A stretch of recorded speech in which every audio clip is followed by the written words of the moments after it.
Hello everyone, this is Rhye and welcome back to Rhye's Bake. So for today's video, ipapakita ko sa inyo kung paano ko ginawa yung aking baby boss cake. Actually, it's just a combination ng white and dark blue, and then inombre ko lang siya. Yun yung color ng cake. And then, first time kong gumamit ng chocolate drift. So, it's just a simple chocolate ganache na nilagay ko sa ibabaw, and then nag-drinip ko lang yung mga white chocolate ganache. That's it.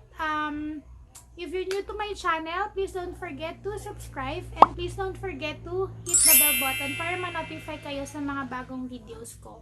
So, di ko na to patatagalin. Pakita ko na sa inyo kung paano ko ginawa tong cake na to.